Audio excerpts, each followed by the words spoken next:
Екс-директорот на БЈБ и носител на златната команда Митко Чавков ја доби највисоката казна – 18 години затвор.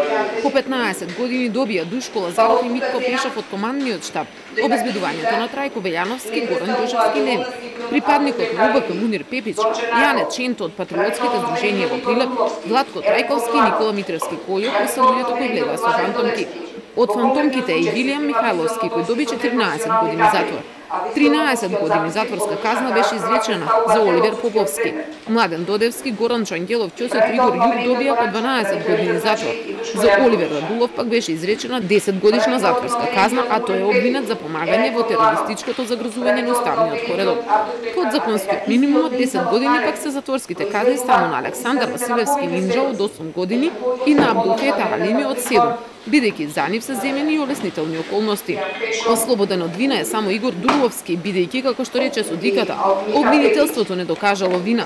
Кацарска во своето образложение истакна дека крвавиот четврток ќе биде впишан во историјата со црни букви. Незалудно, овој ден е наречен крвавиот четврток. Сликите пред се од раскрвавените глави ќе останат врежани во сеќавањето кај граѓаните. Ова е настан кој што за жал влезе во делот на историјата на Република Северна Македонија, кој што ќе биде запишан со црни букви. Најголем дел од обвинетите во своја одбрана зборуваат дека истите се изманипулирани, излажани, а некои во собранието влегле од љубопитност, но судот не може во никој случај да прифати ваква одбрана со оглед да истите биле свесни за своите постапки. Обвинителството е задоволно од пресудата. Вели правдата е задоволена. Адвокатите пак се незадоволни и ќе се жалат на високите пресуди. Правдата е задоволена по однос на обвинетиот кој што е ослободен од обвинението со оваа пресуда. Можам да кажам дека обвинителството остана на обвинението до завршните зборови, што значи дека сметаме дека истиот го сторил делото, кое што му се става на товар, но сепак оставам простор да ја добиеме првостепената пресуда писмено, да ги видиме сите околности кои што ги ценел судот, па потоа да одлучи обвинителството дали ќе поднесе жалба во овој дел на одлуката или не. Реков дека ќе биде изнад 14 години и погодив во тоа.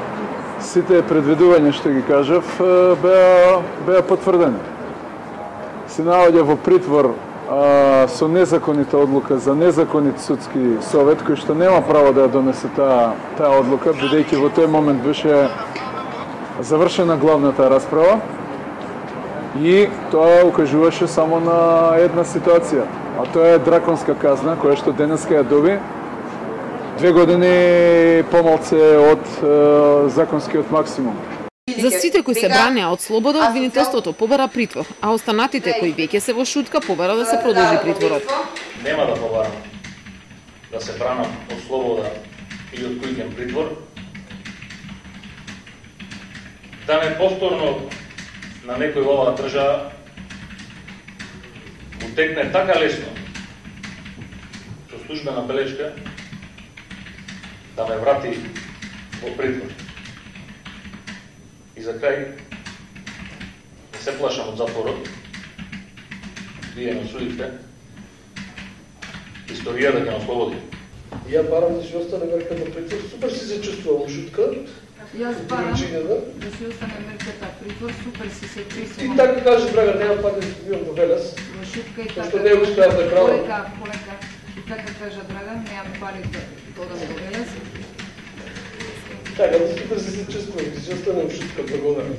Терористи се кријат во африкански, јужноамерикански банана држави,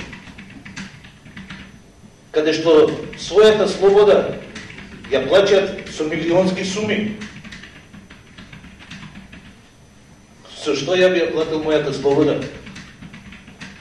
Би му дресирал кучиња на Виктор Урбан?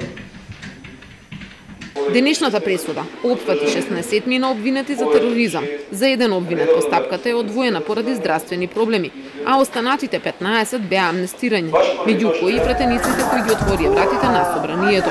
За организаторите на крвавиот четврток истрагата се уште трае.